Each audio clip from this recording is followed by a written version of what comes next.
আমি হচ্ছে কুইন, কেন কি আমার ব্লাড হচ্ছে ও negative. And that, ladies and gentlemen, is a new Virtus World Record for the women's II2 1500 metre race walk. State directly দেখে আপনার কি বলে স্পোর্টসগুলো যারা নর্মাল এর মধ্যে ইনফ্রাস্ট্রাকচার নেই, that she is actually suffering from acute lymphoblastic leukemia. Come fast back to Mumbai, নাহলে তোমার মেয়েকে দেখতে পাবে না। 80%ও এখন ব্লাইন্ড, আর ওর মেন্টাল এজটা এইসব টেস্টের দ্বারাই বোঝা গেছে ও এখন 12 years back. I think so that there is some supernatural power which guides her. যদি তো ডাক শুনে কেউ না আসে তবে একলা চলো রে, এই কথাগুলো শুধু একটা গানের পংক্তি নয়, এক গভীর আহ্বান, এক নিঃশব্দ চ্যালেঞ্জ, একা দাঁড়িয়ে থাকার সাহসের ডাক। যখন চারপাশ নিস্তব্ধ, যখন ভর দেওয়ার মতো কোনো কাঁধ নেই, তখনও সামনে এগিয়ে যাওয়ার অদম্য আহ্বান। আর আজ আমরা এমন একজন ব্যক্তিত্বের সঙ্গে কথা বলবো যিনি এই আহ্বানকে শুধু শোনেননি, এই আহ্বানকে নিজের জীবনের দিশা বানিয়েছেন। তরুণিকা ঘোষ। অল্প বয়সেই তিনি বুঝে গেছেন পথ সবাই দেখিয়ে দেয় না। চারপাশে যখন ছিল সংশয়, নীরবতা আর অসংখ্য প্রশ্ন, তিনি থেমে যাননি, কারণ তার ভেতরে জ্বলছিল এক অদৃশ্য আগুন, বেঁচে থাকার আগুন, নিজেকে ছাপিয়ে যাওয়ার আগুন। তরুণিকা ভিড়ের পেছনে হাঁটেননি, তিনি বেছে নিয়েছেন নিজের পথ, নিজের স্বপ্ন, নিজের লড়াই। ব্যর্থতা তাকে ভয় দেখাতে পারেনি, বাধা তাকে দমিয়ে রাখতে পারেনি, প্রতিটা না বলা কষ্ট তাকে আরও শক্ত করেছে, আরও পরিণত করেছে। তিনি আমাদের বারবার মনে করিয়ে দেয় বয়স বা শারীরিক দুর্বলতা কোনো পরিচয় নয়, আসল পরিচয় হলো মানসিকতা। স্বপ্ন বড় হলে সাহসও বড় হতে হয়। তিনি এমন এক প্রজন্মের কণ্ঠস্বর যারা শুধু অপেক্ষা করে না, এগিয়ে যায়, পরিবর্তন আনে। কিন্তু তরুণিকার যাত্রা শুধু সাফল্যের যাত্রা নয়, কার্যত এ একটা বেঁচে থাকার মহাকাব্য। মাত্র 18 মাস বয়সে ব্লাড ক্যান্সার, 32 দিন কোমায় থাকার এক শিশুর জীবনযুদ্ধ। সব আশঙ্কা, সব ভয়, সব বাধাকে দূর করে তিনি শুধু ঘুরে দাঁড়াননি, তিনি বিশ্বমঞ্চেও ছাপ ফেলেছেন। অস্ট্রেলিয়ার ব্রিসবেনে অনুষ্ঠিত ভার্চুস ওয়ার্ল্ড অ্যাথলেটিক্স চ্যাম্পিয়নশিপে তিনি 1500 মিটার রেসওয়াকে নতুন বিশ্ব রেকর্ড করেছেন। এই অনন্য কীর্তি প্রমাণ করে জীবনের প্রতি তার নিষ্ঠা কেবল জয় নয়, ইতিহাস গড়ার গল্প। আজ আমরা B1 পডকাস্টের প্রথম এপিসোডে শুনব এক অনুপ্রেরণার গল্প, শুনব সন্তানের জন্য বাবা মায়ের অক্লান্ত লড়াইয়ের কথা, শুনব কিভাবে সাহস ধীরে ধীরে স্পর্ধা হয়ে ওঠে, আর সেই স্পর্ধাই একদিন ধীরে ধীরে বিশ্ব রেকর্ডের নাম হয়ে দাঁড়ায়। তরুণিকা, তোমাকে স্বাগত, আপনাদেরও স্বাগত পডকাস্টে। তরুণিকা, তোমার কাছ থেকে জানতে চাইব কিভাবে তোমার এই যাত্রাটা শুরু হলো, মানে তুমি কিভাবে মোটিভেশন পেতে শুরু করলে যে তুমি যেটা এখন ওয়ার্ল্ড চ্যাম্পিয়ন হলে, সেটা কিভাবে হলো? আমি নিজের দাদাকে দেখে খেলাতে আসলাম। আমার দাদাও আগে স্কুলে খুব ভালো সুইমার ছিল, তো আমিও নিজের দাদাকে দেখেই সুইমিংয়ে আর অ্যাথলেটিকে আসলাম। তখন তোমার কত বয়স? তখন আমার 15 ইয়ার্স। আর এখন আমার 21। তো তুমি তো বিশ্ব রেকর্ড করেছো, ওয়ার্ল্ড রেকর্ড করেছো। তোমার কথা বলো যে তুমি কবে থেকে এই স্পোর্টস, অ্যাথলেটিক্স এসব শুরু করলে, কবে থেকে তোমার ঝোঁকটা বাড়লো, কত বয়স ছিল তখন? 15 ইয়ার্স ওল্ড থেকে আমি স্পোর্টসে আসলাম।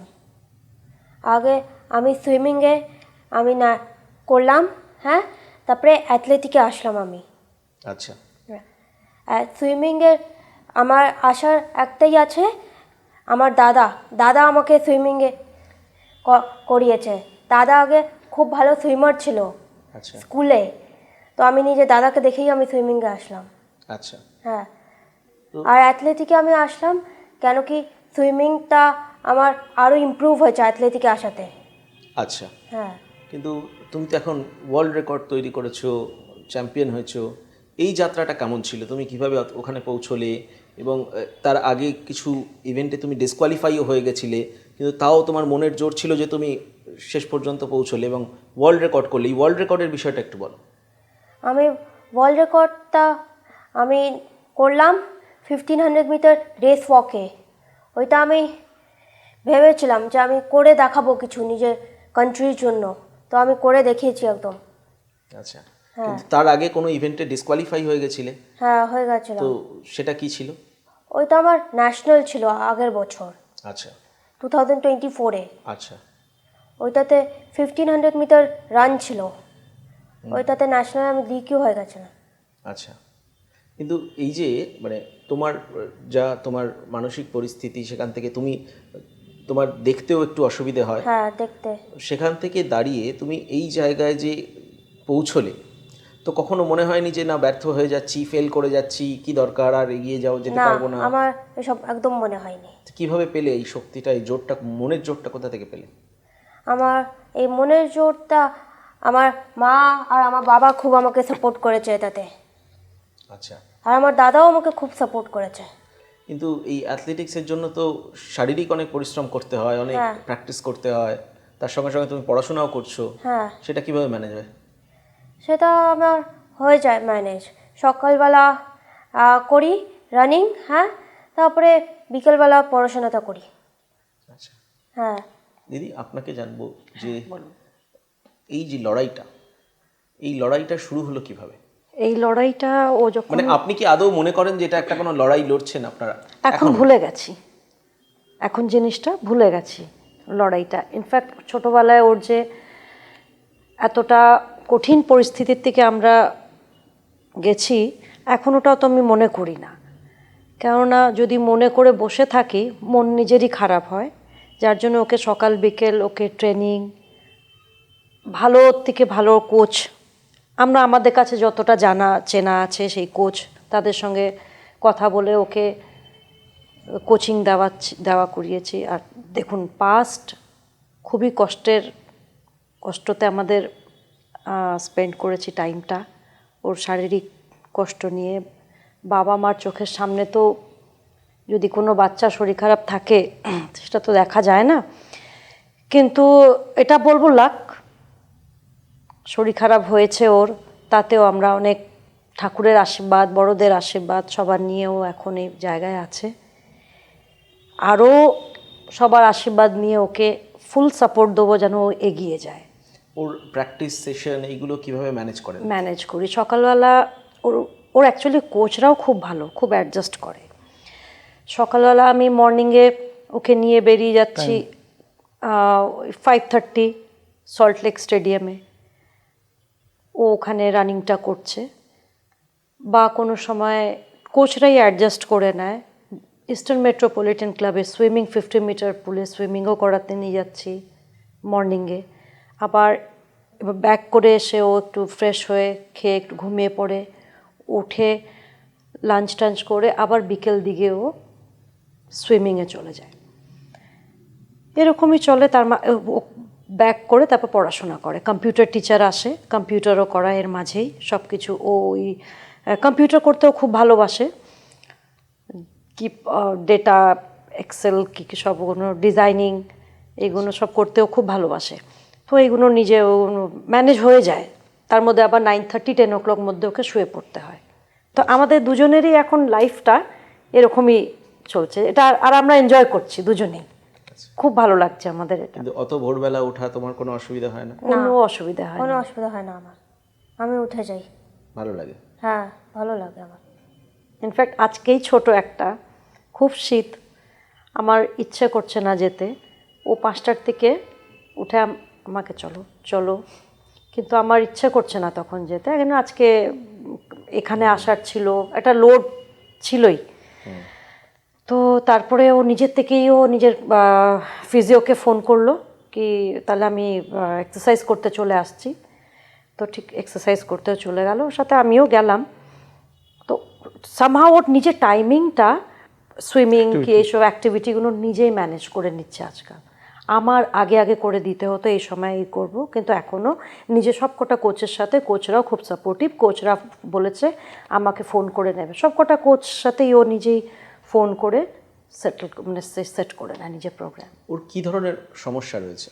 সমস্যা এখন এই মুহূর্তে ওর তো ভিশনটাই প্রচুর ভালোই এখন রকমের সমস্যা আছে। 80% ও এখন ব্লাইন্ড।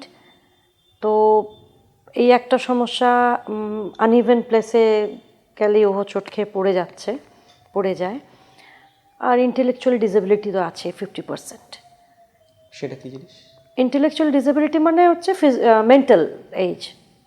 সেটা এখন কত? এখন 50%। 50%? হ্যাঁ। মানে ওর যা বয়স তার অর্ধেক? ওর বয়স যা অর্ধেক না, ওটা তো হলো ইন্টেলেকচুয়াল ডিসেবিলিটির একটা পার্সেন্টেজ থাকে, যেটা আইকিউ টেস্ট, নানান রকমের টেস্ট করে বোঝা যায়।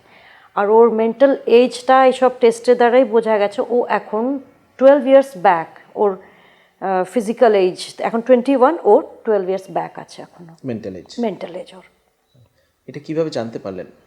সব এটা টেস্ট হয় সাইকোলজিস্টের কাছে গিয়ে, টেস্ট সব রকমের অনেক রকমের টেস্ট আছে এটার। মানে কখন কোন বয়সে এসে আপনারা রিয়েলাইজ করলেন যে এটার পরীক্ষা করানো উচিত, এটা জানা আমাদের উচিত? আমরা যখন স্কুলে গেছিলাম হেরিটেজ স্কুলে, তখন হেরিটেজ স্কুলের যে প্রিন্সিপাল, ও স্পেশাল এডুকেটরের আন্ডারে ছিল, তো পড়াশোনা করতো। ওনারা প্রত্যেক বছরেই রাজাবাজার নিউরোসায়েন্স কলেজে পাঠাতেন আইকিউ লেভেল টেস্টের জন্য। তো তখনই আমরা বুঝেছি ওর আইকিউ লেভেল এরকম, এই সেই এতটা। তারপরে যত আমরা সুইমিংয়ে যখন ও ঢুকলো, তখন একটা ওরা আইডি কার্ড দরকার পড়ে এদের জন্য, এরকম বাচ্চাদের জন্য আইডি কার্ড। যারা চোখের প্রবলেম তাদের ভিজুয়ালি ইম্পেয়ারমেন্টের ID card, intellectual ID card, এরকম। যখন ইন্টেলেকচুয়াল আইডি কার্ড করতে যাই তখন সব রকমের টেস্ট হয়, সাইকোলজিস্ট টেস্ট করে।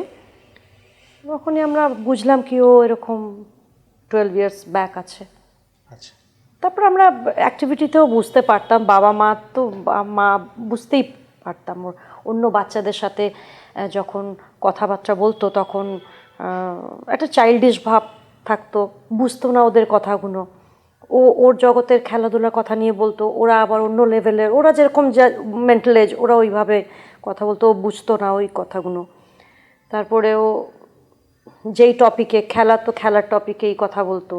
তো আমরা এরকম, আচ্ছা খিদে পাওয়াটাও কোনো দিনও আজ পর্যন্ত আমি শুনিনি যে আমার খিদে পেয়েছে। আর এই সব ছোট ছোট জিনিসগুলো নিয়েই আমরা ডক্টরকে বলেছি ওর সাথে এরকম এরকম হচ্ছে। তো তখন ডক্টর বলল কি, সব রকমের টেস্ট করে বললো কি এইরকম হবে ওর। টেস্টের বিষয়ে আমি আসবো সঞ্জীববাবু আপনার কাছে। আপনার সাথে যখন কথা বলছিলাম তখন মানে যেটা বলছিলেন, মানে খুব কঠিন পরিস্থিতির মধ্যে আপনারা গেছেন ওকে এইভাবে এই জায়গায় নিয়ে আসার জন্য। ওর যখন ব্লাড ক্যান্সার, অত ছোট 18 মাস বয়স, ডিটেক্ট হলো কিভাবে? মানে তখন আপনাদের কি পরিস্থিতি ছিল, কিভাবে চিকিৎসা চলেছে? দেখুন, আমি জাস্ট ভুবনেশ্বরে একটা চাকরি করতাম, আমি আসলাম এখানে এই ক্লাবসে। তখন আমি এখানে আসলাম, কলকাতায় খুব পরিচিতি ছিল না। তো আমি নিয়ার বাই একটা হসপিটালে নিয়ে গেছিলাম, নার্সিংহোমে নিয়ে গেছিলাম ওকে। যখন ওর হঠাৎ দেখছি রাতে খুব জ্বর, সকালে একদম শরীর ঠান্ডা, আর প্লাস দেখছি যে ওর ব্যথা হচ্ছে, আঙুল ঠাঙ্গুল, হাত কাঁদছে, খেতে চাইছে না, খুব একটা অসুস্থজনক ব্যাপার। তখন আমরা একটা ডক্টর গেছিলাম, একটা ডক্টর বললো আমার মনে হচ্ছে যে ওর জুভিনাইল রুমাটয়েড আর্থ্রাইটিস। তো ওকে জেআরএ টেস্ট করে দিল। জেআরএ তখন RH ফ্যাক্টরটা ব্লাডে হাই থাকলে এটা জেআরএ। তখন উনি কনভিন্স হয়ে গেলো যে she is suffering from rheumatoid, এটা জুভিনাইল রুমাটয়েডে সাফার করছে। বাবা মা তো রাজি হয় না, আবার জ্বরও কমে না। আবার একজন ডাক্তার গেছিলাম, সে বললোই কি মাথায় সব থেকে ফোলা ফোলা ওর, তার মানে নিশ্চয়ই মেড সার্ভেন্ট কোলের থেকে ফেলে দিয়েছে, এর মাথার এক্সরে করো। এক্সরে করলো, কিছু পাওয়া গেল না। তো আবার একজন ডাক্তারের কাছে গেলাম, সে বলল যে আমার মনে হচ্ছে না, আপনাদের ডক্টর যা যা বলেছে এগুলো রং, ওর মনে হচ্ছে কিছু একটা অন্য কিছু প্রবলেম আছে, ইমিউনোলজিক্যাল প্রবলেম। তখন ইমিউনোলজিক্যাল প্রবলেম আমরা বুঝতে পারিনি, এবং ওর যেহেতু শরীরটা এত রোগা হয়ে গেছিলো, এত উইক হয়ে গেছিলো, ওই 1 মাসের মধ্যে ব্লাডও ড্র করতে পারছিল না। ভেন্সগুলো খুব ছোট ছোট ছিল। ছোট বাচ্চাদের জানেন ব্লাড ড্র করতে, আর ওকে তুলতে হবে ইন্ট্রাভেনাসি ব্লাড ড্র হবে, হাত দিয়ে হবে না, সেটার জন্য একটু ডিলে হলো। তারপরে শি স্টার্টেড কোল্যাপসিং। যখন কোল্যাপস হলো তখন আমি দেখলাম যে ইটস টু মাচ, আমার আর পারছি না। তখন আমি কোলে নিয়ে সোজা আপোলোতে গিয়ে লাইনে দাঁড়ালাম কাউন্টারে। আমি গিয়ে টাকা দিলাম, বললাম ভাই যা কিছু টেস্ট আছে টেস্ট করো। ওর সব ব্লাড টেস্ট হলো। By the time next day morning she was severely ill, blood vomiting, বডিতে ব্ল্যাক প্যাচেস, ব্লাড ক্লটস হতে লাগলো, এবং মাথায় তুলতে পারছিল না। তখন আমরা ওকে নিয়ে ডক্টরকে বললাম যে উই হ্যাভ টু অ্যাডমিট হার। তখন ডক্টর বলে ইয়েস। তখন আমরা একটা হসপিটালে অ্যাডমিট করলাম, বেসরকারি হাসপাতালে।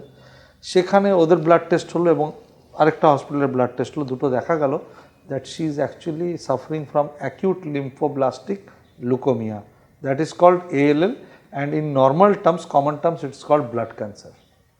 So 1 month she was suffering from, 1.5 months she was suffering from blood cancer, and she was given wrong medications for rheumatoid and all those things, and which aggravated this from first stage.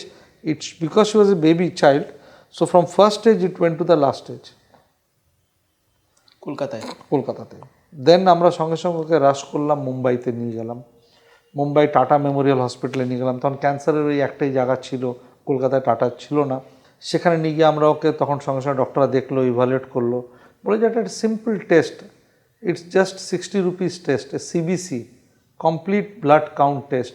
This also your doctors don't know. This test would have shown that her platelets have fallen and WBC counts have increased. So platelet fall কারণে বডিতে clots হওয়া, এই right I প্রপটাসিস হওয়া, এটা দেখো, বললো দেখো আমরা আফ্রিকাতেও পোস্টার দিয়েছি এসব কমন ম্যানকে বোঝার জন্য যে এই ডিজিজটা ডায়াগনোসিস করবে।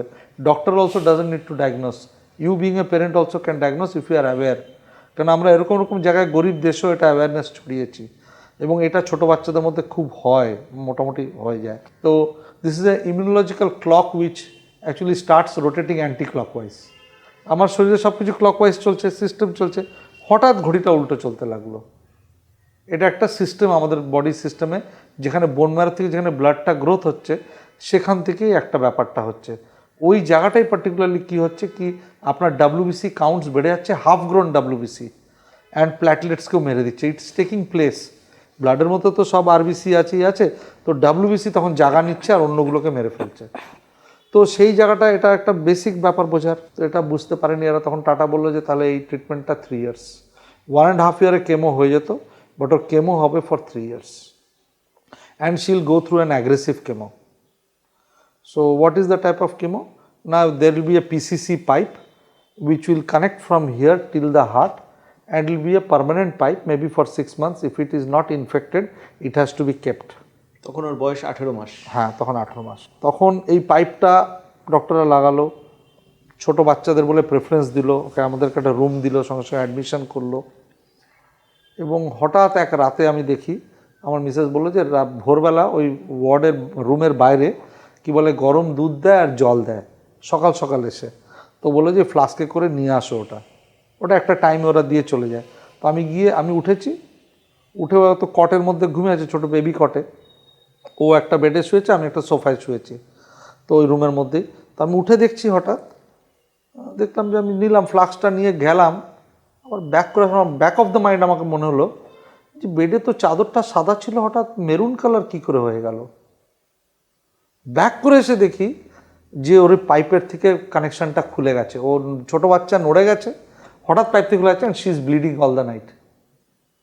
She was bleeding actually maybe 1 hour before, half an hour before.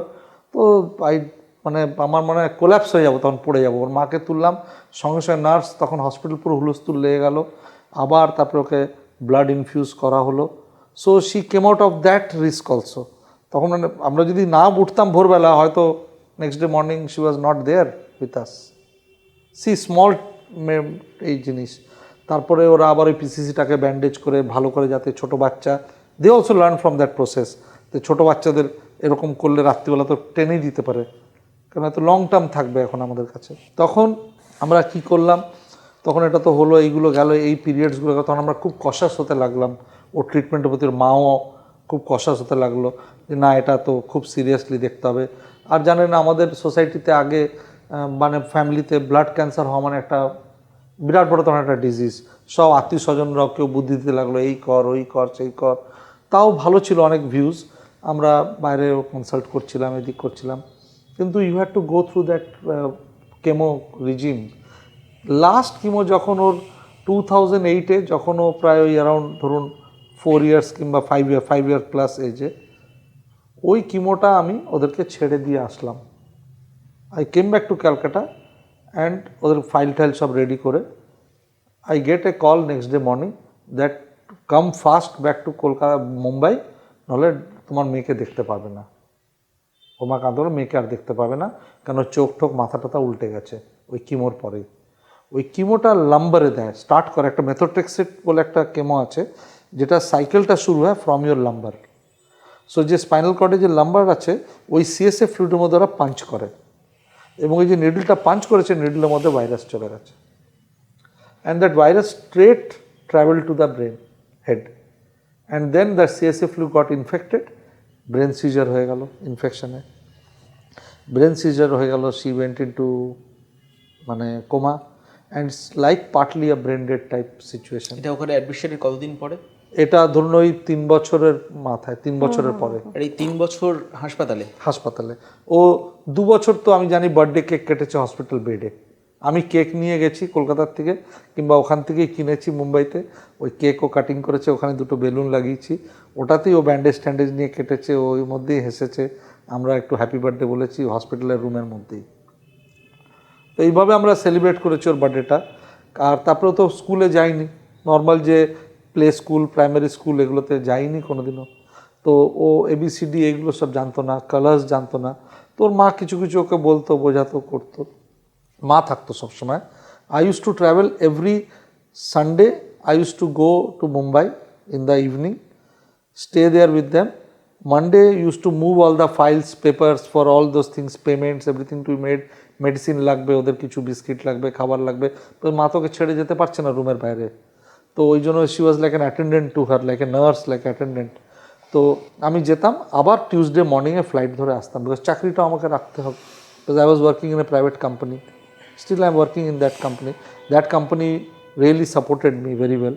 ওরা তখন আমাকে এই ছুটিটা দিয়েছে, সাপোর্ট করেছে, প্রচুর মোরাল সাপোর্ট দিয়েছে আমার ডাইরেক্টররা। অ্যান্ড রিমার্কেবলি একজন তার মধ্যে মিস্টার পীয়ূষ ভগত, যে আমার ডাইরেক্টর, সে প্রচুর সাপোর্ট করেছে। অ্যান্ড ওয়ান মিস্টার কমল গান্ধী, ইনি দুজনরা খুব সাপোর্ট করেছে আমাকে। এবং এরা ডাইরেক্টররা খুবই বলেছে, আমরা আছি তোমার সাথে, বাচ্চা is very precious, you take care of her. তারপরে এই কোমাতে চলে যায় 32 ডেজ। ও প্রায় 14 ঘন্টা থাকে ওর বেড সাইডে ICUতে, কোমাটোস পজিশনেও থাকে। আমি হয়তো 8-10 ঘন্টা থাকতাম। তখন আমরা আমাদের সকাল রাত আমরা রোটেট করে এই কাজটা করতাম। আর এই কাজটা করতে করতে, রোটেট করতে করতে আমরা করছি। অন 32nd ডে শি কলস me and tales me, your daughter has opened one I. একটা চোখও খুলেছে, আর চোখের আইবলটা মানে ঘুরে গেছে, রেটিনা দেখা যাচ্ছে না, সাদা হোয়াইট পুরো। তখন আমরা দৌড়ে আসি, আমি দৌড়ে আসি, যাই, তখন ডক্টররাও সব চলে আসে, সবাই আসে, তখন ইভ্যালুয়েট করার পরে ডক্টররা বলে এখন ওর নার্ভসগুলো সব নষ্ট হয়ে গেছে, কেন এত করে ইন্টারভেনাস করে প্রিক করে, আর সেন্ট্রাল PCC লাইনটাও নষ্ট হয়ে গেছে, ইনফেক্টেড, বিকজ ব্রেনে ইনফেক্ট বলে পুরোটাই নষ্ট হয়ে গেছে। তখন ওরা একটা মেটাল টিপ অ্যারো দিয়ে গলা দিয়ে ঢুকিয়ে, এখান দিয়ে একটা ওই আর্টারি মানে ভেন দিয়ে হার্টের মধ্যে নিয়ে গিয়ে ওটাকে গাইডেড করে, ওই আপনার যেরকম আলট্রাসোনোগ্রাফি হয়, ওই মেটাল টিপটা ঢুকিয়ে দেখে ওইখান দিয়ে তারপরে ওষুধ দেওয়া শুরু করেছে, antibiotics. She রিকভার্স, but she is in a very ghost type state, মানে টোটালি ব্ল্যাক, টোটালি মানে ডাউন। হার বডি এজ, মানে body weight must be not more than 7-8 kgs. So she was in a very skeletal position and she could not recognize us also. আমাদের কোনোদিনও ও মানে তখন চিনতে পারছিল না যে মা বাবা আমরা বলছি, তোলা আমরা বাবা মা, নো মানে কোনো ছিল না, রেসপন্স ছিল না ওর। বিছনায় বসিয়ে দিলে পরে ওই 10 ঘন্টায় বসে আছে চুপচাপ, এর হাঁ করে তাকিয়ে, কোনো কথা নেই, কোনো বার্তা নেই, কিচ্ছু নেই, খাবে কি টয়লেট করবে কিচ্ছু নেই। ভয়, বিছনার থেকে হয়তো নামতো না, কিছু করতো না। তারপরে ওকে ওর মা খুব সেবা যত্ন করে, তারপরে আমি বললাম চলো, আমরা নিজের মনে আমার একটা আসলো, আর ডক্টররা বললো, আমরা বললাম ডক্টর এরপরে কি করব? বলো বাড়ি নিয়ে যান, ছোটো ভাই দাদা আছে, বড় দাদা আছে, ওর সাথে খেলবে যতদিন, she'll survive. We cannot write anything that she is cured or she is not cured, this term cannot be, এই লাইনটা লিখতে পারবো না এখন অবধি। এখন just wait and watch, observe করুন ও যাচ্ছে, ও কীভাবে রিকভার করে দেখা যাক। তখন আমরা দুজন ভাবলাম যে চলো ওকে একটু হাইড্রোথেরাপি করি, ওকে একটু এই যে কেমো নিয়েছে, এত কেমিক্যালস নিয়েছে, ওর শরীরের উপরে একটা তো গেছে, বার্ন হচ্ছে, ও তো বলতে পারছে না যে বার্ন হচ্ছে ওর ভেতরে। তখন কেননা আমি জানি একবার এখানেই কলকাতা একটা হসপিটালে, খুব নামি হসপিটালে কেমো দেবো বললে, বম্বে নিয়ে যায়নি, হঠাৎ এসেছিলাম ছুটিতে ওকে নিয়ে, তো কেমো দেবো। ওটা ইন্টারভেনাস দিতে হয় কেমো, ওটাকে মাস্কুলার আইএম দিয়ে দিয়েছিল, ওইখানটা মাংস গলে পড়ে গেছিলো, বার্ন হয়ে পুরো গলে মাংস পড়ে গেছিলো হাত থেকে। এবং সেই হসপিটালে যথেষ্ট আমরা মানে বকাবকি করেছি, কিন্তু আমরা তখন এই মেন্টাল ইয়েতে ছিলাম না যে কোনো লিগাল অ্যাকশান নেব, বাচ্চাকে বাঁচাবো, ওকে ঠিক করব না কার এগেনস্টে লিগাল নেব। তো আমরা ওই স্টেপটা যাইনি, যে ভুল করে গেছে সব মেডিকেল ইয়ে, আমরা ওই দিকে যাইনি। আমরা ওই যে আমাদেরকে বাচ্চা বাঁচুক, আমার কোনো মতো আমার বাচ্চাটা সারভাইভ করুক। তো আমরা সেই একটা চেষ্টা নিয়েছিলাম যে ওকে সারভাইভ করাবো। তখন আমরা নিজের থেকে বললাম যে ওকে একটা হাইড্রোথেরাপি করাই, ওকে একটু জুস, জল টল যত ফ্লুইড দিই তাহলে যাতে কেমিক্যালসগুলো বেরিয়ে যায়, কেমোর কেমিক্যালস যেগুলো ব্যাড করেছে, যেগুলো অর্গানসগুলোকে একটু রিফ্লাশ করি, ডিটক্সিফাই করি। এবং প্লাস তারপরে একটু সুইমিং পুলে নিয়ে গিয়ে বেবি পুলে একটু হাঁটা, ভয়তে নামতো না। তখনও কিন্তু আমরা জানতাম না যে she is not able to see, তখন আমরা জানতাম না। এটা জানলাম যখন ওর 6th বার্থডের সময়, আমরা যখন গেলাম 5th প্লাস বার্থডের সময়, যখন আমরা টাটা মেমোরিয়ালের চেক আপে গেলাম, তখন একটু ভালো হয়ে গেল, সুস্থ হলো। তখন ডক্টর বললো মনে হচ্ছে চোখ দেখাতে হবে। তখন চোখ দেখাতে গিয়ে তখন আমরা দেখলাম যে ডক্টর বললো ওর তো চোখ কী করে টেস্ট করব, ও রেটিনা ইজ ফাইন, বাট ও যে কালার কিংবা এবিসিডি এগুলো তো আইডেন্টিফাই করতে পারছে না, স্কুলে যায়নি, কোনো ফর্মাল স্কুলে যায়নি, তো কী করে করবো। তখন বললো যে একটা বয়স কত? তখন শি ইজ অ্যাবাউট 5+6 ইয়ার্স। তখন উনি বললো যে তখন কি ওর মেন্টাল হেলথ সম্পর্কে আপনারা ওয়াকিবহাল ছিলেন? না, কিচ্ছু ছিলাম না তখনও পর্যন্ত নর্মাল ছিল? নর্মাল মানে না, মেন্টাল এজ তখন আরও মানে আমরা বুঝতেই পারিনি যে ও তখন তো 5 বছর, আচ্ছা, কিন্তু ওর মেন্টাল এজ কমই ছিল, পুরো 1 বছর ছিল, হয়তো 1 বছর হয়তো ছিলই না, কিছু ছিলই না হয়তো ওই সময়। আচ্ছা। যেন খাওয়ার কথা বলতে পারতো না, কিছু বলতো না, কিছুই করতো না, কোনো কিছু। তো আমরা তখন বুঝতে পারিনি যে ও কী বলতে চায়। তাও বাড়ির নিচে একটা স্কুলে পাঠিয়েছিলাম, কিন্তু তখন তো শুধু কাঁদতো, বুঝতেই পারতো না এটা কি, কিসের জন্য, খালি টিফিন খেত চলে আসতো। ওই সময় অন্য বাচ্চারা হয়তো পড়াশোনা করছে, এ তো বুঝতেই পারতো না, তখন কান্না করতো, তখন চলে আসতো বাড়িতে। 32 দিন কোমায়? হ্যাঁ, 32 দিন কোমায়। আপনি কিভাবে মানে ওকে নিয়ে আপনি কিভাবে সার্ভাইভ করলেন? দেখুন, আমি ঠাকুরের উপরে ছেড়ে দিয়েছিলাম, সবাই ঠাকুর মানে, কিন্তু ছেড়ে দিয়েছিলাম। আর আমার মনের মধ্যে একটা এনে নিয়েছিলাম, আমাকে ঠিক করে বাড়ি নিয়ে যেতেই হবে। এবং উনি ফাস্টিংও চলে গেছিলেন এবং ফাস্টিং করছিলেন যে আমি যতদিন না ও রিকভার করছে আমি খাবো না কিছু, ফাস্টিংয়ে চলে গেছিলো। মানে আপনি মানে কতদিন? ওই 2-3-4 দিন লাস্টের দিকে। মানে আমি ছোটোবেলায় একটা মুভি দেখেছিলাম, খুব ডিটেলেই কথাটা বলছি। ছোটোবেলায় মুভি দেখেছিলাম, মা সন্তোষীর মুভিটা দেখেছিলাম। হঠাৎ আমার ওই সময় ওই মুভিটার কথা মনে করে দিয়ে আমি রুমের মধ্যে, এর একজন মামাতো ভাই আমার সাথে রুমে থাকতেন, যখন আমরা আমি যদি আইসিইউতে থাকতেন তাহলে ও রুমে এরকম। তো ওনাকে বললাম একটা মা সন্তোষীর ফটো আনো হসপিটালেই, আর বই আর যা যা ওনার থাকে পুজোর জিনিসগুলো আনো। তো সেটা উনি এনে দিলেন, পুজো করলাম। পুজো করে ঠিক যখন আমি নিচে যাই, পুজোর 2 দিন আগে তো আমি গেছি ওপরে স্নান করতে গেছি, ওর বাবা বসেছিল আইসিইউতে, এসে দেখছি ও এখান থেকে পুরো মাথা অবধি পুরো ব্লাড রেড, ওই কোমা অবস্থাতেই পুরো রেড। তখন আমি বললাম কি করে এরকম অবস্থা হলো। তখন এর বাবাকে আমি জিজ্ঞেস করলাম কি কোনো মেডিসিন কি ডাইরেক্ট দিয়েছে ওরাও হসপিটালের, মুম্বাইয়ের হসপিটালের কথা বলছি আমি। তখন ওর বাবা বলছে হ্যাঁ, আমরা কোনো একটা ছোট বটলে জলের মধ্যে যে 200 ml এনএসের সাথে মিশিয়ে দিইনি। বললো কি আমি তো ঠিক বলতে পারবো না, এনএস তো কিছু ছিল না। তো ওখানকারও একটা সিস্টার ডাইরেক্ট দিয়ে দিয়েছিল, এনএসের মধ্যে মিশিয়ে দিয়েছিল না, তাতে ওকে সিভিয়ার রিয়াকশন হয়ে গেছিলো। মানে ওর কোমা অবস্থায় রিয়াকশন হয়ে গেছে তখন? কোমা অবস্থাতেই। তখনই আমি ডক্টরকে ফোন করি, ওই সময় ডক্টরকে ফোন করি এবং ওই সময় বলি আপনাদের এই সিস্টারের জন্যই এই জিনিসটা হয়েছে। আমি ডক্টর ব্রিজেশ আরোরা, উনিও একটা ভগবান তুল্য মানুষ।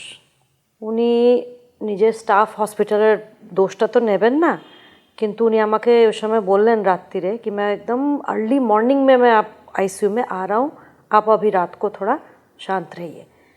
4টের সময় আসলেন, আসার পর আমি শুনছি সিস্টারদেরকে বকাবকি করছেন। তারপর ওই সিস্টারকে আর কোনোদিন আমি দেখলামই না আইসিইউতে। তো এই 5 বছর আপনার সন্তান হাসপাতালে, আপনিও হাসপাতালে।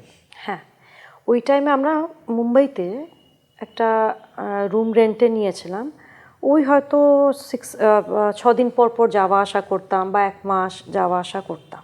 আর এখানে আরেকটা আমার ছেলে, এখন সে 27 ইয়ার্স ওল্ড, ওকে রেখেই গেছিলাম। জানি না, আমি নিজেই জানি না আমি কীরকম হয়ে গেছিলাম, ভুলেই গেছিলাম যে আমার আরেকটা সন্তান আছে। তো এত মানসিক জোর কিভাবে পেলেন? ঠাকুর, একদম ঠাকুর এবং বড়দের আশীর্বাদ।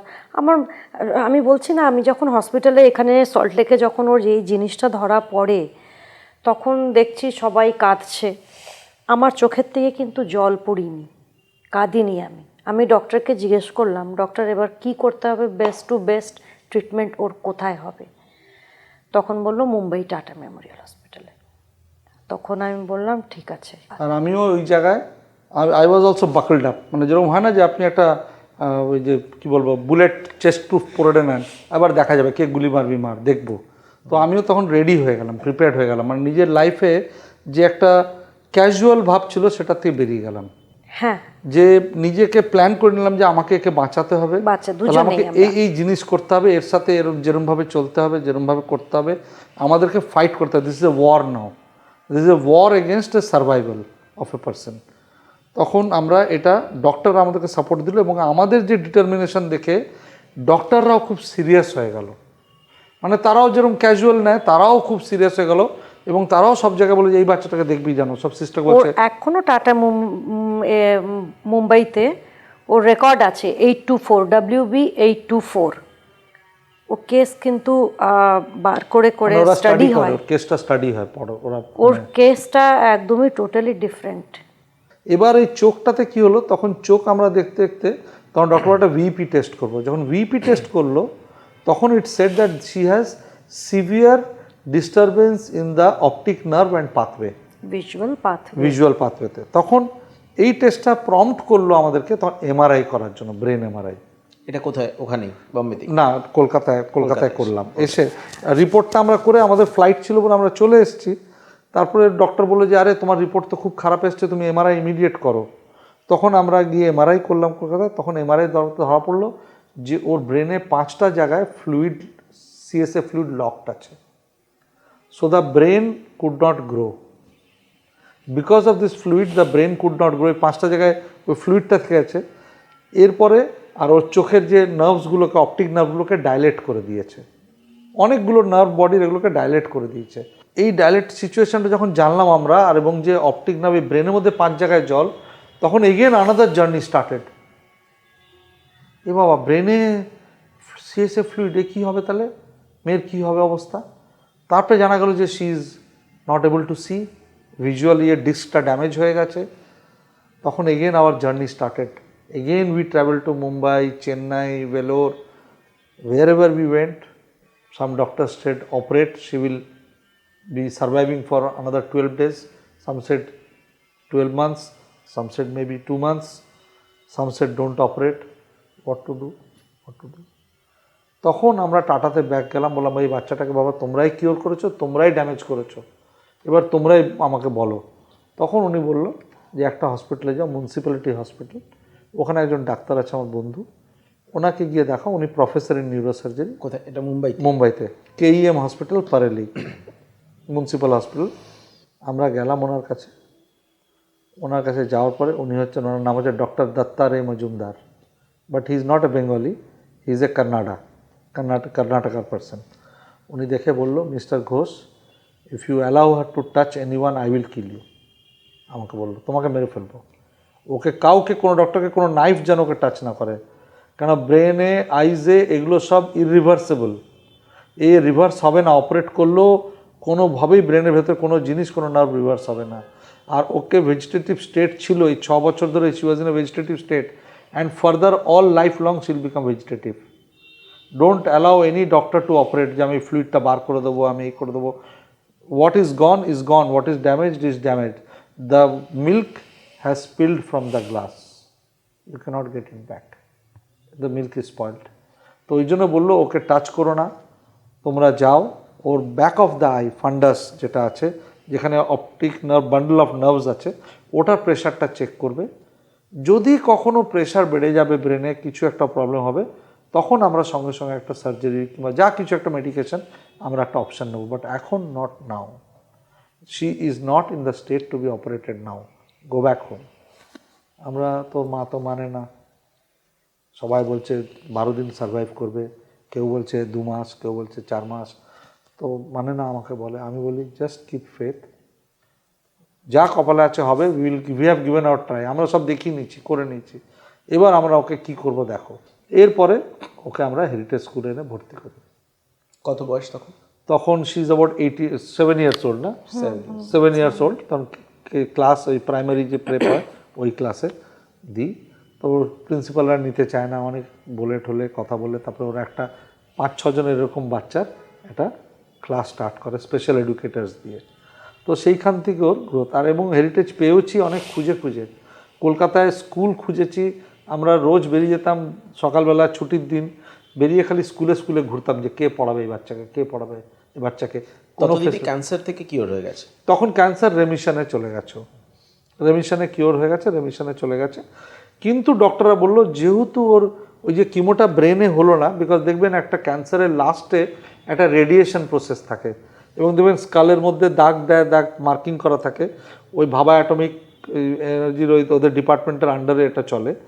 এইটা আপনার কী বলে, ওই রেডিয়াম দিয়ে মানে এটা দিয়ে একটা ইয়ে করে ওরা ওই রে দিয়ে এটাকে বার্ন করে ক্যান্সার সেলসগুলোকে। কিন্তু ওর ক্ষেত্রে এটা হয়নি, কেন ওরা নিতে পারেনি, because she was too small and এই যে ইয়ের থেকে বেরিয়েছিল, মানে কোমার থেকে। তো ডক্টর টুক এ চান্স, ওই জন্য বলেছিল she survives it's good, if she doesn't survive we cannot tell. Because যদি ক্যান্সার সেল থেকে গিয়ে থাকে, লুকিয়ে থাকে, ওটা যদি আবার গ্রোথ হয়, তখন রিল্যাপস করে, তখন আর কিছু করার নেই। এটা মা সবটা জানতেন? সব জানতেন, সব। আমি লিফটে ডক্টর, আমি একদিন নামছি, আমার মাও সাথে ছিল। আমি ডক্টরকে জিজ্ঞেস করলাম ওর কি সিচুয়েশন আছে, ডক্টর বলে, যখন আমি শুনলাম কি उसको घर ले जाइए जितना दिन वो रहेगी भैया के साथ खेलेगी। তো লিফটে আমি যখন নামছি তখন ডক্টরকে বললাম, ডক্টর ওর কি সিচুয়েশন আছে আপনি আমাকে ক্লিয়ার কাট বলে দিন, আমি কিন্তু ওরকম মা না কান্নাকাটি করব, কিছু কি আছে আমি জানতে চাই ওর। তখন বলল কি चांसेस बहुत कम है उसका, तो फिर भी आप गॉड को प्रे कीजिए। তো এসব যখন বললো, পরের দিন যখন ওর অল্প অল্প কাউন্টগুলো যখন দেখলাম আইসিইউতে বাড়লো, তখন ডক্টররা নিজে মনে হচ্ছে ডক্টররা কি পেয়ে গেছে খুশিতে, বলছে ইটস মিরাকল। ডাক্তাররা পর্যন্ত খুশিতে সবাইকে ডেকেছে, একটা ডক্টর আরেকটা ডক্টরকে ডাকছে, বেড নাম্বারে এখানে আসো, সব ডক্টররা ঘিরে আছে। অ্যাকচুয়ালি ব্রেন ডেড সিচুয়েশন থেকেও বেরিয়েছে, ব্রেন ডেথ থেকেও বেরিয়েছে, she is recovered back from death. So I think so that there is some supernatural power which guides her, which brought her out, and they have a mission and vision that ওকে দিয়ে কিছু একটা করবে। কিন্তু দৃষ্টিশক্তি পুরোপুরিভাবে ফেরাতে পারলেন না, দৃষ্টিশক্তি আর ফেরানো যাবে না। ডক্টররা সবাই বলে দিল, আমরা ঘুরেছি, রিপোর্টস পাঠিয়েছি অনেক জায়গায়, ওরা বলে যে এই যে রেটিনা, আই বলটা ঠিক থাকলে, খারাপ থাকলে চেঞ্জ হয়ে যেত, রেটিনাটা ঠিক করে দিতাম, কিন্তু ওর ডিস্ক ড্যামেজ হয়ে গেছে, যেখানে গিয়ে পর্দাতে যে ছবিটা আমাদের পড়ছে, তারপরে ব্রেনে যে সিগন্যালস যাচ্ছে, ওটাই ড্যামেজ হয়ে গেছে, ওটাই লিকুইডের প্রেশারে, যে সিএসএফ ফ্লুইডের প্রেশারে ওটাই পুরোপুরি একদম আপনার স্ক্র্যাচড হয়ে গিয়ে খারাপ হয়ে গেছে, এবং ও ডাইলেটেড হয়ে গেছে। তো সেই জন্য ওর আর এটা রিকভার হবে না। এখন যে আরও যেটা ওর 20% ভিশনটা আছে, এটার জন্য সবাইকেই আমরা আপনাদের কাছেও চাইবো, প্রেয়ার করবেন যাতে এটা ওর প্রোটেক্টেড থাকে ঠাকুরের কাছে, ডিমিনিশ না হয় এটা।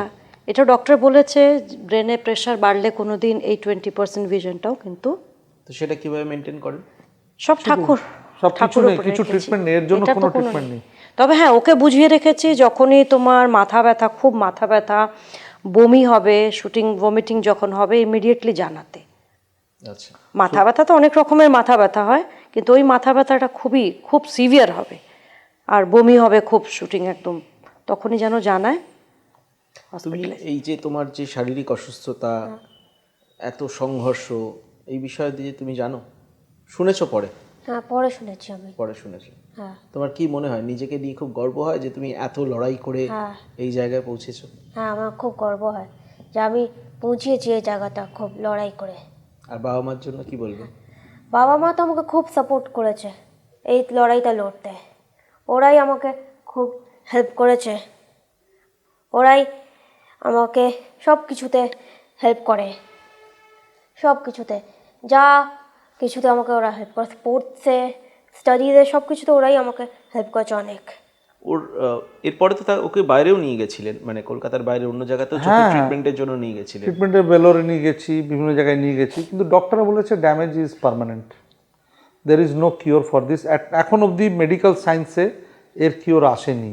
উই আর এক্সপেক্টিং হতে পারে কোনো দিন কোনো ইনভেনশন হয়, কিন্তু এখনও কিওরটা আসেনি।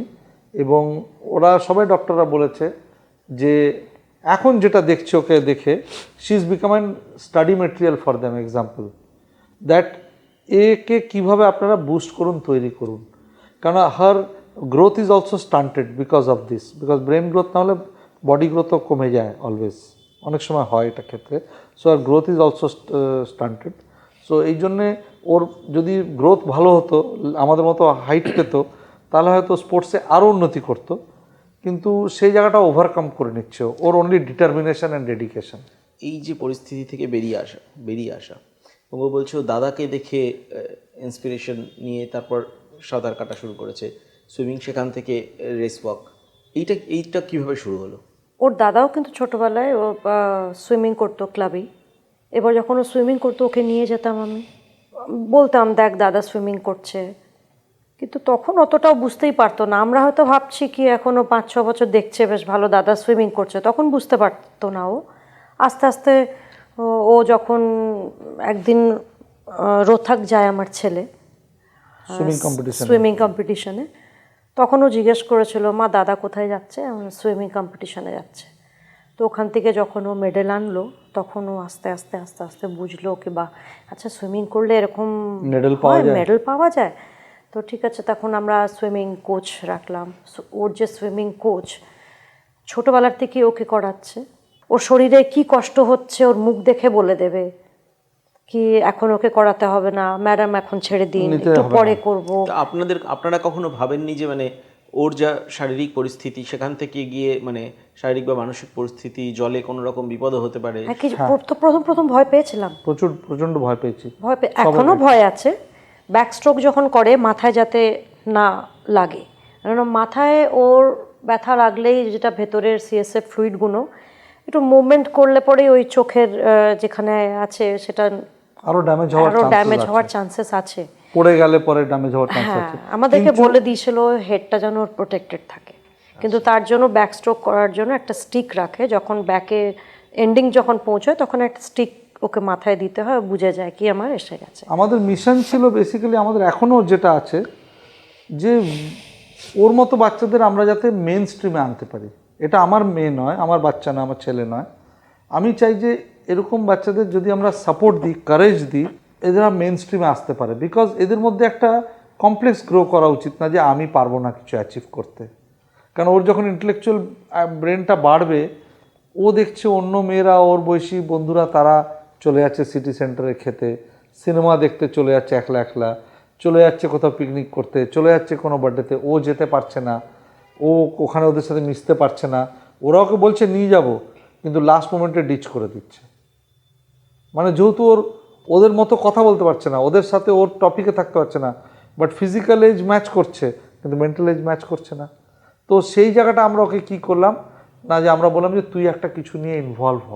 ওরও ছিল মনের মধ্যে, হ্যাঁ, ওরও মনের মধ্যে রাখছিল, বাড়িতে বসে কাঁদতো, ওর ছিল আমাকে ছেড়ে চলে গেল। এরা আমাকে বলল আমি রেডি হয়ে আছি, একসাথে ঘুরতে যাব, আমাকে নিল না। ঠিক আছে, একদিন আমিও এরকম কিছু করব কি ওরাই আবার আমার কাছে আসবে। আর আজকে ওরাই আসছে, যখন ও মেডেল নিয়ে আসছে তখন কমপ্লেক্সে যখন ওকে ফেলিসিটেট করছে সবাই, এয়ারপোর্টে যাচ্ছে, সেই বাচ্চারা কিন্তু এয়ারপোর্টে গিয়ে ওকে রিসিভ করছে, বাড়িতে এনে কেক কাটছে। তো ওই ওর যখন 15 বছরের কাছাকাছি বয়স তখন ও সুইমিংটা শুরু করলো। হ্যাঁ হ্যাঁ তো সেখান থেকে মানে জাতীয় পর্যায় পর্যন্ত পৌঁছানোটা কিভাবে? তখন তো দেখুন ওর যেটা অন্য বাচ্চারা যে জিনিসটা 1 মাসে শিখে নেবে ওর কিন্তু লেট শিখবে, স্লো লার্নারও। তো ওই শিখতে শিখতে শিখতে যখন ওর টিচার আমাকে একদিন সুইমিং পুল সাইডে বললো কি ম্যাডাম প্যারা লোগোं का भी সুইমিং होता है কি আপনি দিতে চান? আমি বললাম হ্যাঁ ওয়াই নট, কেন দেবো, আপনি কি বুঝছেন? বললো ম্যাডাম একবার দিয়ে দেখুন। ফার্স্ট ইয়ারে কিন্তু কোনো রেজাল্ট আশা করবেন না, কিন্তু যাক ও দেখুক ও বুঝুক। গেলাম, গোয়ালিয়রে হলো, তখন ও কিছু বেঙ্গলে মেডেল পেয়েছিল। ফার্স্ট বেঙ্গল ট্রায়াল হয়, বেঙ্গলে ও গোল্ড পেয়ে গেল, ব্যাকেও ফ্রি স্টাইলেও। তারপরে ন্যাশনাল গেল, সেখানে আবার ডিসকোয়ালিফাই মানে কিছু হলো না, কারণ টাইম ওই যে হর্ন যেটা বাজে ওই হর্নটা অনেক পরেও শুনে। হ্যাঁ ওর ব্রেনে ইনফরমেশন একটু ডিলে হয়, তো তার জন্য একটুখানি ও লেটে জাম্প করেছিল। তারপরে তারপরে যখন আবার খুব ভালো করে প্র্যাকটিস করলো গোয়াতে, লাস্ট ইয়ার গোয়াতে সিলভার আনলো ব্যাকস্ট্রোকে। আবার এই বছর যখন গেল এই 2025-এ এই তো অক্টোবরে 100 ফ্রি স্টাইল এগুলোতেও গোল্ড আনলো। 8টা স্টেটকে হারিয়ে, 8টা স্টেট 9জন ছিল লেনে। It is a 10 lane swimming pool, 9 people were there, so she got strong headed ও খুব 100 মিটারস গোল্ড আনলো। যেটা ও ভাববে আমি করবই, মানে কোনো দিকে ঝড় বৃষ্টি জল আর্থকুয়েক হয়ে যাক ও কিন্তু ওর রেজিমে থাকবে। ওকে ডাইভার্ট করানো খুব ডিফিকাল্ট তখন রেজিম থেকে। মানে আমাকে আজকে জিম যেতেই হবে, করব, আজকে আমি সুইমিং করবই। এই ধরুন ঠান্ডার মধ্যে ও ইস্টার্ন মেট্রোপলিটন ক্লাবে 50 মিটার পুল, ওপেন পুল, ও সকাল 5:30 নেমে যাচ্ছে জলের মধ্যে। বলছে বাড়িতে এসে বাবা খুব ঠান্ডা, কিন্তু বলছে আমি নেমে যাচ্ছি। ও নেমে যাচ্ছে, চলে যাচ্ছে ওখানে। আর প্লাস একটা সব থেকে ভালো হয়েছে যে she has found a support with her mother, support system with her mother. ও মার সাথে একটা সাপোর্ট সিস্টেম পেয়েছে, ওই কমিউনিকেশনটা রেখেছে। অ্যান্ড স্পোর্টস একটা লেভেলার, বুঝতে পারেন, স্পোর্টস কিন্তু কমিউনিকেট করে দিচ্ছে আমাদের ওর উইলটা, ওর স্পোর্টস ডিজায়ারটা। জিনিসটা সবার পক্ষে খুব ভালো, খুব। আর ইউথদের তো বলবোই এটা যে হ্যাঁ স্পোর্টস জিনিসটা কনফিডেন্ট হয়ে যায়, কনফিডেন্স লেভেলটা খুব বাড়িয়ে দেয়। ওর পক্ষে তো খুব হয়েছে, আমরা দেখেছি কনফিডেন্স লেভেলটা খুব বাড়িয়েছে। আগে বাড়ির থেকে বেরোতে চাইতো না, কারোর সাথে কথা বলতে চাইতো না, এখন বেশ কথা বলে। এই আগে যদি হতো, যদি স্পোর্টস না করে থাকতো, তার আগে আপনার কাছে নিয়ে আসতাম, she would not have come. Because এই আনইভেন সারফেস ভয়ের জন্য আর পড়ে যাবে বলে একটা লজ্জার জন্য she use to never go out of the house. কিন্তু স্পোর্টস করার পরে যখন কোচ বললো যে ও তো রানিং ও পারবেই না, রানিং কী বলছেন, তো একটু দূরে 5 মিটার পরে দেখতে পাচ্ছে না ও। এই রানিং এর বিষয়টা কিভাবে এলো? তো সুইমিং এ ছিল এটা আসলো, ইট ওয়াজ মি, হ্যাঁ ইট ওয়াজ মি, মাই রিসার্চ। মানে আমি এটা জাস্ট টুক্কা রিসার্চ হয় না যে মানে কোনো ফান্ডামেন্টালস নেই। আমি বললাম যে কি হলো না, একজন খুব জ্ঞানীমানী ব্যক্তি আমাদের এই বেঙ্গল প্যারাকে সাপোর্ট করেন, উনি is a very celebrated person. উনিও যখন বেঙ্গল ইয়েতে জিতলো, কোয়ালিফাই করলো, তখন তোমার মেয়ে কিন্তু আরও ভালো করবে যদি পাটা আরও স্পিডে চালাবে, পায়ের দিকে ধ্যান দাও সঞ্জীব। বললাম ঠিক আছে দাদা। উনি এটা বলে বেরিয়ে চলে গেলেন। সেদিন আমার মাথায় আসলে পাটাকে কী করে স্ট্রং করা যায়। So let us go for running, athletics, walking, so that her legs become strong, lunges, exercise, আর ব্রিদিং ও লাংসও যাতে ইয়ে পায়। তো তখন আমরা ডিসাইড করলাম, তখন আমি চিঠি নিয়ে স্পোর্টস ডিপার্টমেন্টে গেলাম, স্পোর্টস সেক্রেটারির ওখানে গেলাম, প্রিন্সিপাল সেক্রেটারির কাছে গেলাম। তারা তখন পারমিশন নিয়ে মিনিস্টার থেকে ইয়ে করে ওকে অ্যালাউ করে দিল to go for the this thing. যখন ওর এই রানিং শুরু করলো, সকালবেলা, বয়স কত তখন? এই ধরুন মানে 2024-এ রানিং শুরু করলো। আচ্ছা, 2024-এ রানিং, 1 বছরের মধ্যে এত সাফল্য? ইয়েস। রানিং যখন শুরু করলো, যখন রানিং করে ওকে ধরে রাখতে হয়, মানে স্টপ করতে হয়। মানে 1500 মিটার বললে ও 3000 মিটার দৌড়ে ফেলছে, 5000 বললে 10,000 দৌড়ে ফেলছে। কোনো শারীরিক সমস্যা হচ্ছে না? হচ্ছে, ক্লান্ত হয়ে যাওয়া বা হ্যাঁ ক্লান্ত হচ্ছে, এই অতটা ওটা বুঝতে পারে না। আচ্ছা, ও বুঝতে পারছে না, ব্রেন ওকে রেসপন্ড করে না, রেসপন্ড করছে না। ও ধরে যাচ্ছে, ওকে ধর দাঁড়া, বলছি দাঁড়াতে, দাঁড়াবে না, থামবে না, দৌড়ে যাচ্ছে। জিম করবে 2 ঘন্টা 3 ঘন্টা ছেড়ে দিন, জিম করবে, সুইমিং 2 ঘন্টা 3 ঘন্টা 50 কেজিস তুলে নেবে। আচ্ছা, তো এরকম 10 কেজিস ডাম্বল নিয়েও করবে। এই সুইমিং থেকে বেরিয়ে অস্ট্রেলিয়ায় যাওয়া, মানে এই পথটা কিভাবে শুরু হলো বা কিভাবে পৌঁছলেন অস্ট্রেলিয়া পর্যন্ত? এইটা আমি অ্যাকচুয়ালি 2025-এ স্টার্টিংয়ে, ও তখন দৌড়চ্ছে, প্র্যাকটিস করছে, সব কিছু করছে। আমাকে হঠাৎ সাই সিলেক্ট করলো as the chef de mission, CDM of West Bengal para athletes for the national athletic meet in Khelo India, দিল্লিতে। তো সেইখানে আমি গেলাম অ্যাজ একটা টিমকে নিয়ে গেলাম ওখানে দিল্লিতে। তো আমার এক্সপোজার হলো বিভিন্ন স্পোর্টস ডাইরেক্টর বিভিন্ন স্টেটের, and it is because of Tarunika only, because ওখানে আমাকে স্পোর্টস জগতে আমি এসছি ওর জন্যই আবার। তো তখন ওখানে আমি, এখন বললো যে তোমার মেয়ে কী করে, আমি বললাম সুইমিং করছে আর এখন দৌড়চ্ছে, অ্যাথলেটিক করছে। বলছে ভিডিওটা পাঠিয়ে দিও তো। দ্যাট ওয়াজ মিস্টার বেঞ্জামিন বলে একজন ভদ্রলোক, উনি ব্যাঙ্গালোরে বেস্ট। তখন ওনাকে ভিডিওটা পাঠালাম, বললো MQSটা মিট করতে বলো, ওকে রান করে, মানে যে মিনিমাম কোয়ালিফিকেশান ওটাকে করতে বলো, আমি একটা টুর্নামেন্টে পাঠাবো ওকে। তো আমি বললাম ঠিক আছে চলো। তখন আমি একটা, ওর প্র্যাকটিস করার পরে কয়েকদিন পরে ওর একটা ভিডিও করলাম উইথ টাইমিং। ওটাতে বললো না, she is selected. After 7 days he came back to me. In India 8 people have been selected, out of them she is one of them. And she is selected in this para, this thing, and we will take her to Australia, prepare your things, and you have the funds. I will try. তো টাকা খরচা লাগবে, flight fair tight fair আছে সব, আর ওদের permission এই সব করানো, ভিসা টিসা। অস্ট্রেলিয়া ওখানে ওরা জায়গা, থাকার জায়গা দেবে, ট্রান্সপোর্ট দেবে, সব কিছু দেবে ব্রিসবেনে। এই 8 জনের মধ্যে একজন বোধহয় গোল্ড মেডেলিস্ট ছিলেন। হ্যাঁ, একজন ব্রোঞ্জ মেডেলিস্ট অলিম্পিক্সে, প্যারা অলিম্পিক্সে ব্রোঞ্জ মেডেলিস্ট, দীপ্তি জীবনজি। আচ্ছা, she is a specialist in 400 metre. 400 মিটার্সে she won the bronze in Paralympics, এই জাস্ট প্যারিসে যেটা হলো। And she was on that squad also. ওর সাথে দেখা হয়ে গেলো, সৌভাগ্য হলো, ও ছিল এর সাথে। ওরও intellectual problem, but she is vision is fine, সব কিছু fine, only one disability, she is double disability. তো এই জন্য ভার্তুজ আরও ইন্টারেস্টেড ছিল ওর জন্য, because having 2 disabilities there are very few people. কারোর ভিশন ঠিক আছে, ব্রেন ঠিক নেই, কারোর ভিশন ঠিক নেই, ব্রেন ঠিক আছে, ওর দুটোই ডিফেক্ট আছে। তখন ভার্তুজ বললো যে এটা খুব দারুণ হবে, একটা খুব দারুণ জিনিস হবে, যে ডাবল ডিসেবিলিটি নিয়ে যদি ও পাঠ করে ওখানে, ভার্তুজ উইল বি এক্সাইটেড, যে ইন্টারন্যাশনাল বডি। অ্যান্ড ভার্তুজ is the founder of Paralympics, one of the founding body members of para অলিম্পিক্সে।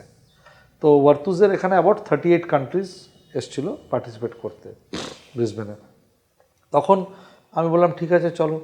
তো সব আমরা ডকুমেন্টস বানানো, পেপার বানানো, সব কিছু করা, ওর একটা মেডিকেল টেস্ট হওয়া, হওয়া, রিপোর্ট কেন সব অস্ট্রেলিয়া গভর্নমেন্ট নেবে, সব ঢোকার আগে সব কিছু। তো এইগুলো সব আমাদের শুরু হলো একটা জার্নি। ওরও প্র্যাকটিস বললাম খুব ভালো করে কর। তখন কী হলো, সুইমিংটা অফ করে দিয়ে সকাল বিকেল রানিং, ইভিনিং মর্নিং জিম। কোথায় করতো এটা সল্টলেক স্টেডিয়ামে। আচ্ছা, সল্টলেক স্টেডিয়ামের ডিপার্টমেন্ট আমাদের খুব সাপোর্ট করেছিল, এবং সল্টলেক স্টেডিয়ামে এই জিনিসটা চললো। স্পোর্টস ডিপার্টমেন্ট খুবই ভালো আমাদের সাপোর্ট করেছিল। তখন ওখানে করে, তখন ওর যে কোচ আছে অর্ঘ্য মজুমদার বলে, উনি বললো দাদা she is a inborn race walker. তখন বললো যে যাই না বাবা, আপনি কি করে বলছেন, বলো ও কিছু একটা করে আসবে। কোচই বলে দিল যে ও কিছু একটা করে আসবে, আমার মনে হচ্ছে। ঠিক আছে, আমরা তো সামাও আমার ভিসা আসলো না, এর মার আসলো, এর আসলো, যাকে আমার টাকাও খরচা বেঁচে গেল, but no support from anyone. হ্যাঁ, 1-2 আমার বন্ধুবান্ধব যারা বিজনেসে আছে, ইন্ডাস্ট্রিতে, তারা কিছু কিছু সাপোর্ট দিয়েছে, but big companies we did not approach properly, or many times they told that আপনার ওই 80C না 80G কী সব আছে কি না, যেটা তো ট্যাক্স এক্সেমশন থাকে। আমরা তো নেই, আমরা তো ইন্ডিভিজুয়াল, কী করে না, কোনো ফাউন্ডেশন থাকলে তার থ্রু দিয়ে নাও। দেয়ার ওয়াজ নো টাইম লেফট। তো স্টেট গভর্নমেন্ট ওই যে জিনিসটা তো ইয়ে করছিল না। তখন আমি ব্যাঙ্গালোরে থেকে গেলাম, এদের সি অফ করে দিলাম, এরা চলে গেল, আমি কলকাতা চলে আসলাম। ভোরবেলা 5:30টার সময়, আর রাত 3টে অবধি আমি জেগে থাকতাম, কারণ ওদের টাইমিং আর আমাদের টাইমিংয়ের সাথে ইয়ে থাকতো, 5 hours ডিফারেন্স। হ্যাঁ, 5 hours। Sorry 10 hours। আচ্ছা, তো তখন ওর মা আমাকে হঠাৎ ভোরবেলা কাঁদছে, বলছে যে তোমার মেয়ে ওয়ার্ল্ড রেকর্ড ব্রেক করেছে। হ্যাঁ, কী বলছি ওয়ার্ল্ড রেকর্ড, কী ওয়ার্ল্ড রেকর্ড? বলছে তোমার মেয়ে ওয়ার্ল্ড রেকর্ড ব্রেক করেছে, শোনো ঘুম থেকে ওঠো। তখন আমি দেখছি, তখন বলছে ভিডিওটা পাঠাচ্ছি দেখো, তখন পাঠাচ্ছে ওখানে স্টেডিয়ামে বলছে And that, ladies and gentlemen, is a new Virtus World Record for the women's II2 1500 metre race walk. আর ও ওখানে ও গিয়ে কি সব বলছে, কোচটা যে জিতে গেছে ও। কত সেকেন্ড ছিল ওটা? ওটা ওটা 11.41 11.4 আর 7 সেকেন্ডস আগের রেকর্ডটা ব্রেক করেছে, যার আগের ছিল 7 সেকেন্ড শি ডিড বেটার।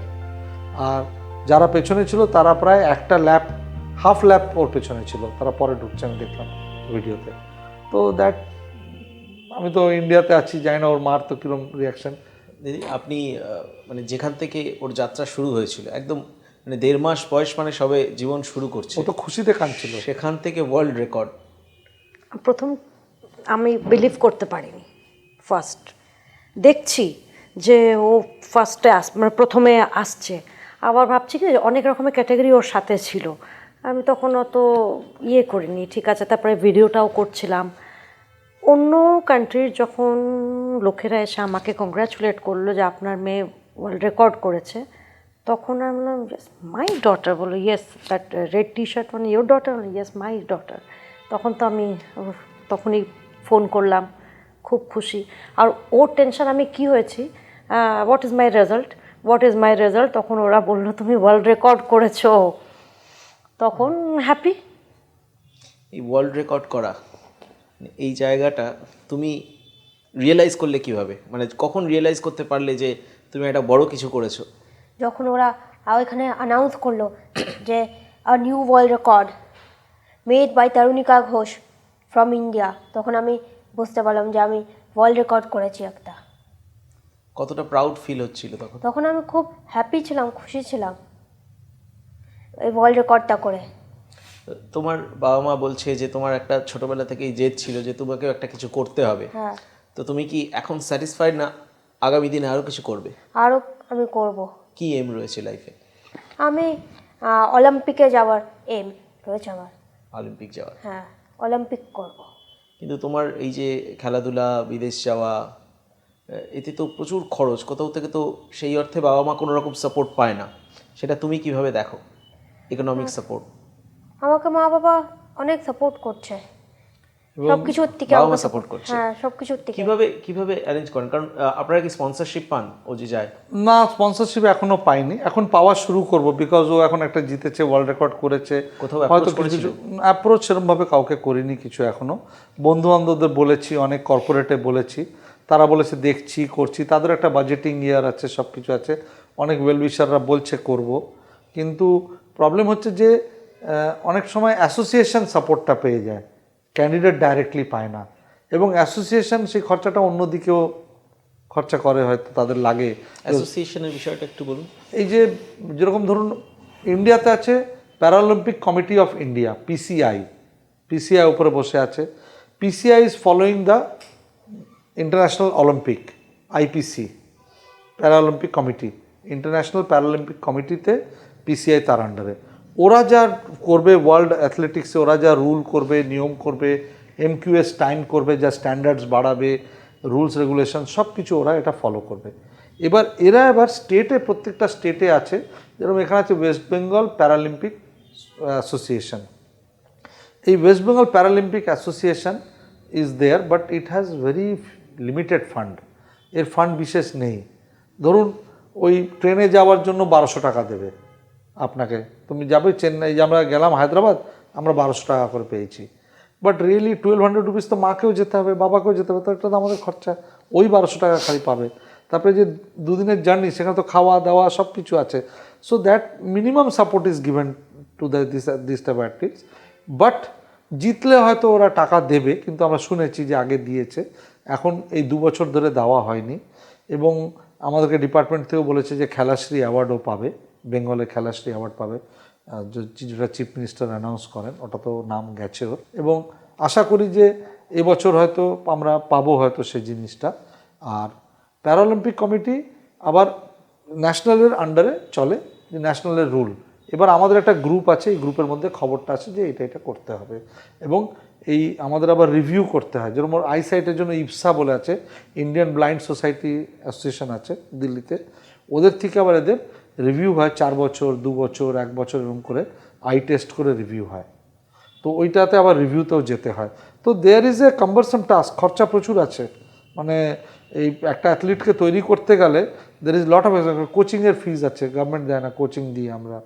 তো প্যারার জন্য এখনও কিছু এস্টাবলিশ নেই, বাট নর্মাল বাচ্চাদের জন্য গভর্নমেন্টের ফেসিলিটি আছে। এখানে কলকাতায় প্র্যাকটিস কোথায় করে?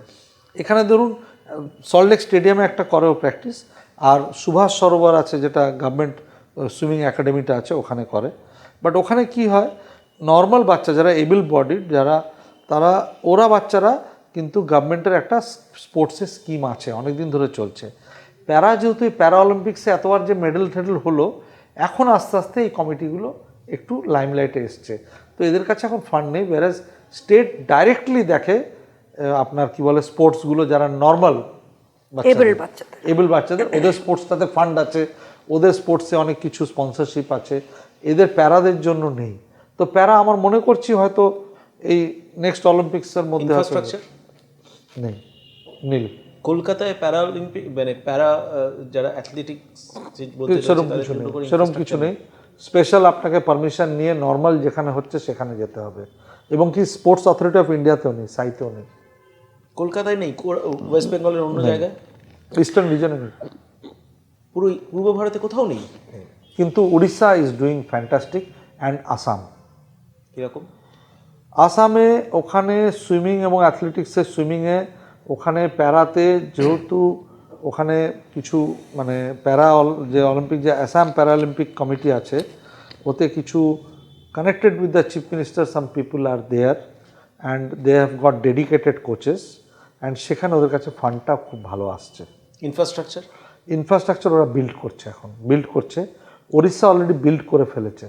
আচ্ছা, ওড়িশা বিল্ড করে ফেলেছে, এবং নেক্সট যে ন্যাশনাল অ্যাথলেটিক মিটটা হবে এই ফেব্রুয়ারি ফার্স্ট উইক হবে, উড়িষ্যায় হচ্ছে। আজকের দিনে দাঁড়িয়েও বলছেন যে প্যারা অ্যাথলেটিক্সের জন্য মানে আমাদের এখানে স্টেটে কোনো রকম টাকা পয়সা নেই। আপনি বেঙ্গল স্টেট হোস্টই করতে পারবে না, টাকা নেই বলে, ওর ফেসিলিটি নেই বলে হোস্টিংই করতে পারবে না।